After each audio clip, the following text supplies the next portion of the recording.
मेरा भी एक सवाल है पूछो। कि इमरजेंसी में थी मैं और एक पेशेंट आई वहाँ पे और उसका जो पल्स रेट था वो 160 से 170 के बीच में था, लेकिन मैं समझ नहीं पाई कि इसको मैनेज कैसे करना है। अच्छा सवाल है। कई बार ऐसा होता है कि इमरजेंसी में हमारे पास एक मरीज आ रहा है जिसकी दिल की गति बहुत तेज चल रही है। दिल की गति तेज चलने को क्या कहेंगे? टेकीकार्डिया। टेकीकार्डिया। दिल की गति धीमी चलने को क्या कहेंगे? ब्रेडिकार्डिया। तो अगर हमारे पास मरीज आए जिसको टेकीकार्डिया हो रहा है या पेल्पिटेशन हो रहा है, धड़कन बढ़ी हुई है, तो उससे भी सबसे पहले हम हिस्ट्री लेने की कोशिश करेंगे कि ऐसा तो नहीं है कि कोई इनको हार्ट की बीमारी हो, कभी इनका ईसीजी पहले तो नहीं हुआ। मरीज से पूछेंगे कभी आपकी धड़कन मिस तो नहीं होती है, पेल्पिटेशन तो नहीं होता, मिसबीट तो नहीं हो रही, पहली बार हो रहा है, ऐसा बार बार होता है, ब्लड प्रेशर, डायबिटीज, थायराइड की कोई बीमारी तो नहीं है।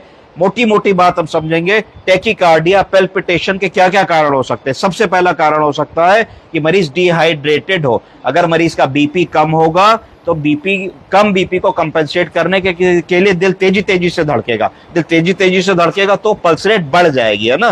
तो सबसे पहले समझेंगे कि कोई लूज मोशन, उल्टी, गैस्ट्रोएंटेराइटिस, दस्त तो नहीं हुआ। उस मरीज में भी 3D पल्स होगी, पल्स बहुत तेज तेज चलेगी। तो पहला काम है कि वॉल्यूम डिप्लेशन तो नहीं है, शरीर का पानी तो नहीं निकल गया जिसकी वजह से टेकीकार्डिया हो रहा है। पहली बात दिमाग में आएगी। अगर ऐसी बात दिमाग में आ रही है तो सबसे पहले हम एक रिंगर लैक्टेट की 500 ml की 1-2 बोतलें उसको तुरंत लगा देंगे। अगर वॉल्यूम डिप्लेशन के कारण होगा तो देखोगे मॉनिटर में धीरे धीरे पल्स तुम्हारी सेटल होने लगेगी। दूसरा कारण, इन्फेक्शन या सेप्टिसीमिया अगर हो रहा होगा और उसमें भी बीपी लो होगा और उसमें भी मरीज को पल्स बहुत ज्यादा होगी। अगर वैसी सिचुएशन होगी तो बहुत ज्यादा फ्लूइड नहीं लगा पाएंगे, क्योंकि इन्फेक्शन और सेप्टिसीमिया में फिर तुमको बीपी बढ़ाने के लिए दूसरा रास्ता इख्तियार करना पड़ेगा। इसका मतलब वेज़ोप्रेसर्स लगाने पड़ेंगे, ऐसी दवाएं जो ब्लड प्रेशर को सपोर्ट करेंगी, यानी कि डोपामीन, डोब्यूटामीन, नॉरएड्रेनालिन, वेज़ोप्रेसिन, एड्रेनालिन, इस तरीके की दवाएं। तो जैसे ही तुम इन दवाओं को दोगे तो कार्डियक फिलिंग इंप्रूव होगी। कार्डियक फिलिंग इंप्रूव होगी तो बीपी इंप्रूव होगा और पल्स सेटल हो जाएगी। तीसरी कॉमन चीजें देखोगे, ऐसा तो नहीं कि मरीज को 105 बुखार है, मरीज जल रहा है तो भी बुखार आ सकता, पल्स बढ़ जाएगी, तो तुम उसमें कोल्ड वाटर स्पंजिंग करोगे, बुखार की हिस्ट्री लोगे, समझोगे कि भाई कब से बुखार आ रहा है, क्या आ रहा है, क्या नहीं आ रहा है, क्या पट्टी करने से बुखार कम हो रहा है। इसमें भी फ्लूइड का रोल है, हाइड्रोथेरेपी का रोल है। अगर मरीज को ठंडे पानी की चद्दर से ढक दोगे, माथा पोछोगे, करोगे, पंखा चला दोगे, बर्फ से पट्टी करोगे तो भी उसकी पल्स जल्दी से कम हो जाएगी। इसके अलावा दर्द या पेन एक ऐसी चीज होती है, अगर मरीज को कोई डिस्ट्रेस है, पेन है, कोई ट्रॉमा हुआ है, कोई चोट लगी है, कोई हड्डी टूटी है, कोई और ऐसी प्रॉब्लम हो रही है, तो भी मरीज की पल्स बढ़ जाएगी। तो देखोगे पेट तो नहीं फूला है, एब्डोमिनल डिस्टेंशन तो नहीं है, गार्डिंग तो नहीं है, कोई परफोरेशन तो नहीं हो गया, कोई एब्सेस तो नहीं है।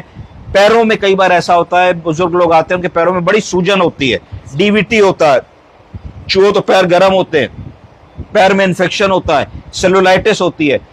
तो समझने की कोशिश करोगे कि इंस्पेक्शन के बाद कि मरीज में ऑन दी होल 3 मिनट में अगर तुमने मरीज को ऊपर से लेके नीचे तक देखा तो आंखें साफ है कि नहीं, मुंह साफ है कि नहीं, ओरल कैविटी क्लीन है कि नहीं, नाक में कोई सीक्रेशन नहीं, चेस्ट वॉल कैसी है, रेस्पिरेटरी साइकिल कैसी है, डायफ्राम रेज हो रहा है कि नहीं, पेट फूला है कि नहीं, एब्डोमेन कैसा है, थाइस कैसी है, लेग्स कैसे हैं, सूजन है कि नहीं, पेरिफेरल पल्सेस मिल रही है कि नहीं। इतनी सब चीजों को इंस्पेक्ट करके तुम एक निर्णय ले पाने की स्थिति में होगे कि तुम्हारे मरीज की पल्स क्यों ज्यादा है और क्या करने से उसको, जब तक तुमको मदद नहीं मिल रही है, तुम उसकी मदद कर सकते हो। समझ गए?